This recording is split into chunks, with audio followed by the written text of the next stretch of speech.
Good morning, friends. I want to talk big picture today for context, timeline wise, synchronizing with current events. The Perseverance rover has landed successfully on Mars, but hours ago. That happened yesterday. Now, I do a lot of talk about, not so much talk as redisplay of advertising. I've always been interested in advertising, the power of advertising. Living in Rome, is kind of a hub of fashion. Rome is really about fashion in a lot of ways, which is about advertising different ways to be cool, right? People want to be cool. And if you generalize what advertising is, you could just say we're all making the movie of our lives and we're all advertisements for something or other. I don't mean products so much as like who you are. Your life is kind of your ad for you or something like that. Okay, that was kind of, I don't know, that sounded like a little, I don't know, kind of a feel good pep talk or maybe a feel bad pep talk. I don't know. But that's not what this channel is about. I'm not like a life coach pep talk kind of guy. I do talk about studying habits, time management, heuristics for teachers. Like there is kind of a, I want to help give you a handle on aspect to this, but I wouldn't call it life coaching or any of that, especially. Although, I'm open to episodes being in those directions. What I want to talk about here, though, more is the Adam Curtis documentary can't Get You Out of My Head. That just came out in 2021 this year. It's been on the BBC, and parts 1, 2, and 3 are here available on YouTube. And I thought I'd seen all of part 1, but the little red bar here suggests maybe I've only seen all of 2 and 3. I'll have to go back and take a look. But I've seen enough to know, first of all, that Adam Curtis documentaries remain among my favorite. And one way, if you want to make good use of the materials I've left for you, then type, say, Adam Curtis at worldgameblogspot.com, right? Adam Curtis. This is where I keep a lot of my resources down the right side of the page, right? Links to all my blogs, this YouTube channel, my company homepage. The trick there is when you get to 4D solutions, the logo itself is a button. So if this website site is still there, it's something I pay for. You get to a pioneer in open source. Click it again, and you get to a mathematical canvas. This is going back now to the 1990s. It's not like I never change it, but I don't change it a lot, partly because I want people to see here's a guy with a lifetime. It's kind of like part of my resume. So it's pretty recent, though. 2016 isn't that far ago. You can get into a mindset where anything before yesterday is ancient history, or you can be in the opposite mindset where things that happened in the 40s, when before I was born in 58, but sometimes I can get in the mindset that everything just happened yesterday in geological time. And that's kind of the space of an Adam Curtis documentary. If you've never seen one, they tend to be sweeping, kind of comprehensive, big picture like that. So I didn't finish searching. I was just showing you branches, forks in the road, trailheads into my own writing, syllabus, and so forth. So Adam Curtis does documentaries. Now, what's this one about? Well, I certainly learned a lot about that period in China between Mao taking power and Mao dying, right? The whole bit about Mao's wife and so on. Now, okay, so Documentary City, I'll just leave this on the screen for a little bit. Um, I went to China. It was very much my good fortune in the early 70s after the first Nixon visit, sometime in there, to join a field trip of high school teachers. A few, like my friend's dad, was pretty high up in USIA, if you remember that agency, now defunct.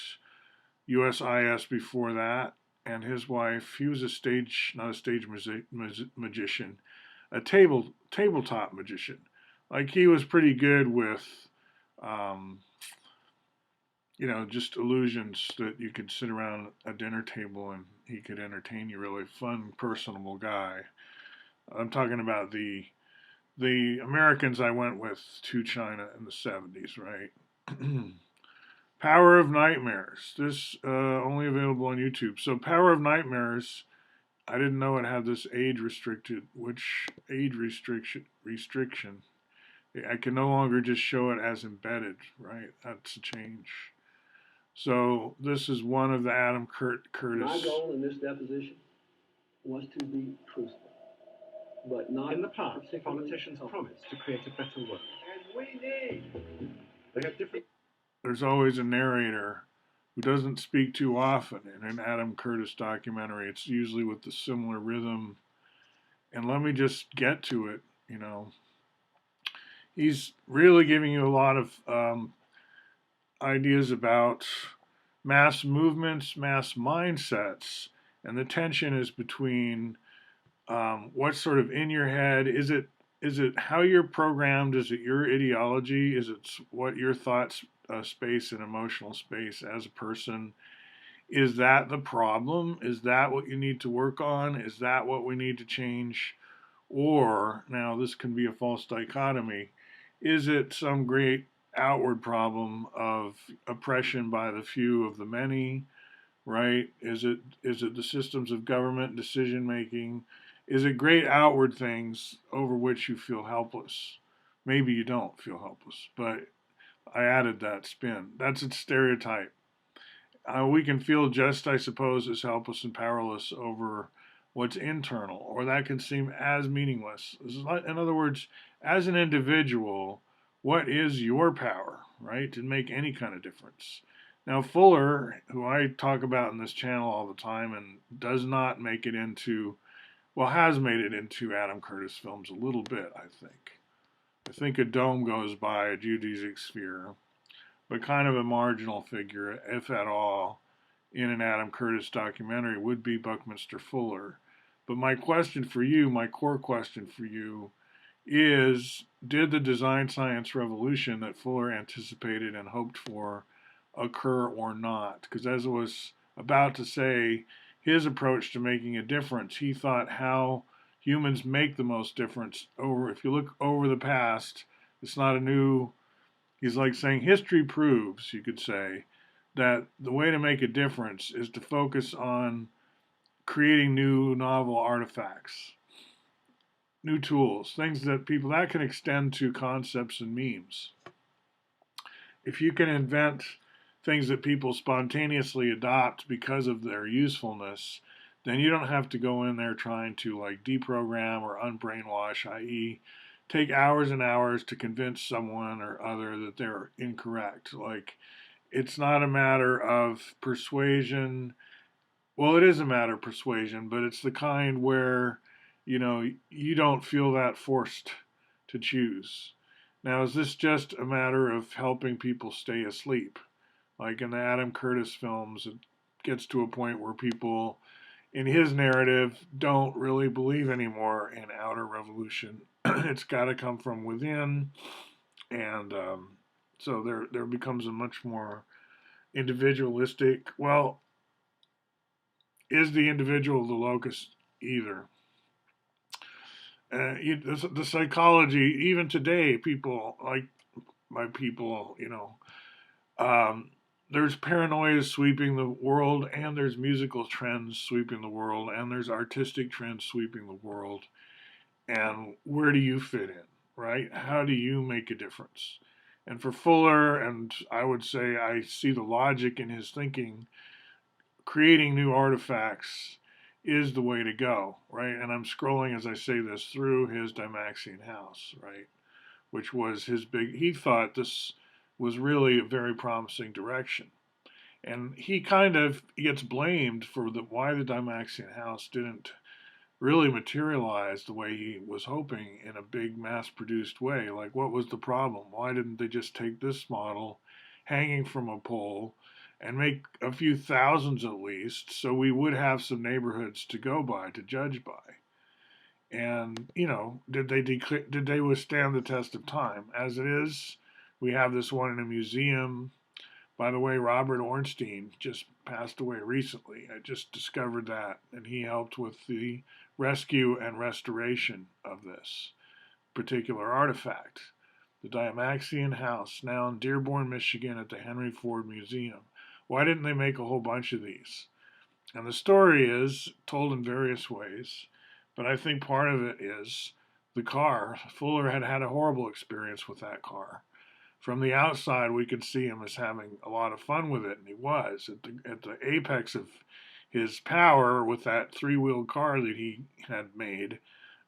Things were groovy, but when the car flipped over, now was there another car involved and so on? People go back and hash over this, usually with an agenda as to whether their intent is to discuss Fuller's character and so forth, like you know, and the car and its roadworthiness.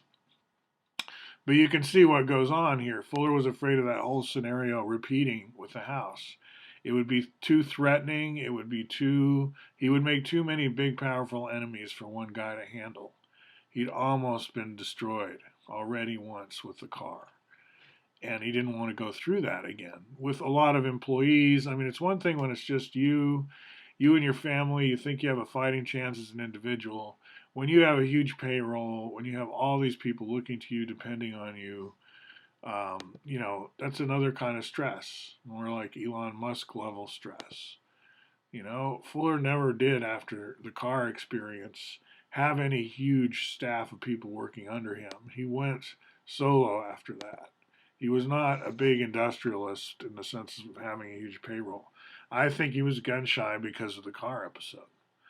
But I also think he thought that this way out for humanity, in other words, if we were going to live peacefully with relatively high living standards in the future and not be fighting amongst ourselves and living in misery, something had to be done in the space of housing. And he thought a design science revolution would get us there. And my question is, after watching all these Adam Curtis films and documentaries, and especially this new one, which focuses on China and the period after Mao to his through his wife, the Gang of Four. See, when I got to China, they were already screaming about, I don't know, screaming about, but the Gang of Four were no longer popular. If I type good old days in my photo stream, Glenn Baker, his dad's the one I was talking about, who's great at table magic. Glenn, his son, took a lot of pictures, some of which we were in China, right? Because that was not long after I'd gotten out of high school. Like, I went to Jersey City after that to teach in the Catholic girls' school. I didn't go there knowing that's the job I would have, but that's what ended up being the case. So these would be pictures from that trip in China. I can't read, so 70s sometime. This is okay, and these kids would probably be singing something about the evil Gang of Four, right? They were like really cute, and they would sing about political things and kind of, I don't know, interesting culture, really. So is ours. So is all culture, right?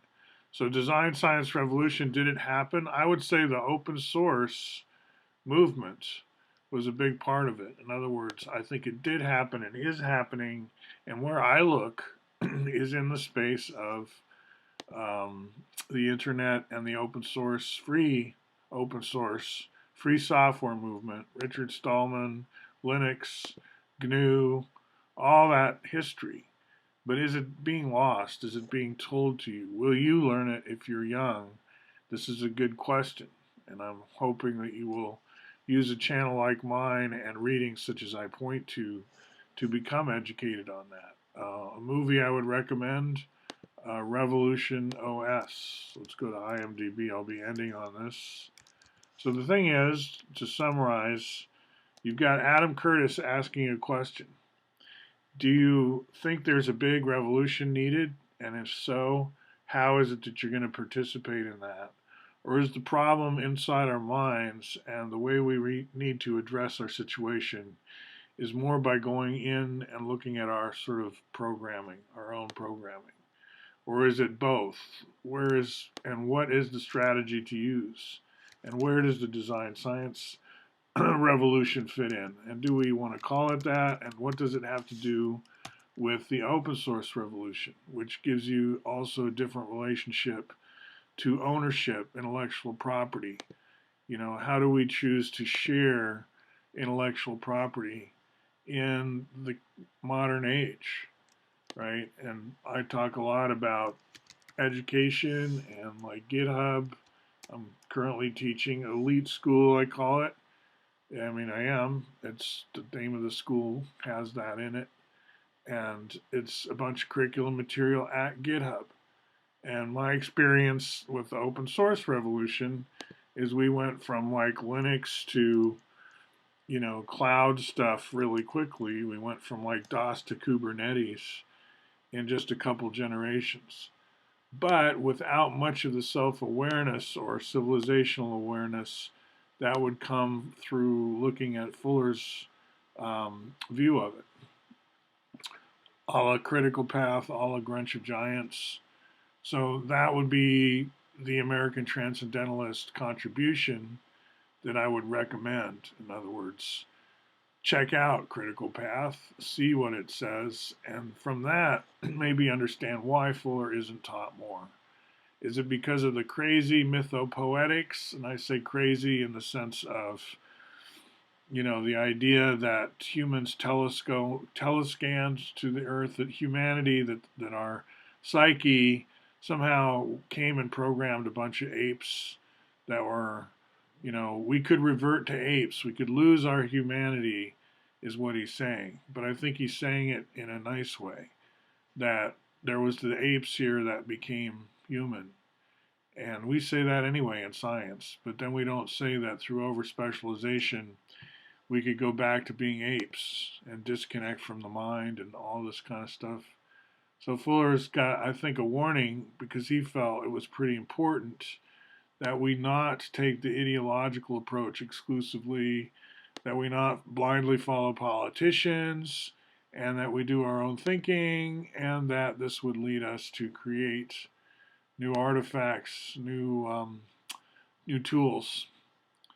And so that's a hopeful note to end on. Whether we end up doing that or not, it does dovetail with a big social trend. The fact that we did create, based on free open source principles, a whole new layer of technology that currently sustains what we would consider our standard of living.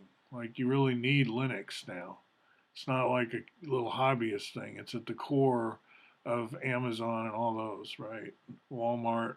They all use these open source tools internally. PayPal calls it inner source. And they use the techniques developed for working on those tools collectively. In other words, the open source movement didn't fizzle, it transformed, and now we have a completely different world in a lot of ways. And that revolution is not over. And so that would be my recommendation for where to start your own Adam Curtis movie in your own mind. Keep it big picture, though. Keep it big picture, and I really recommend watching his recent Can't Get It Out of My Head. All right, talk to you later.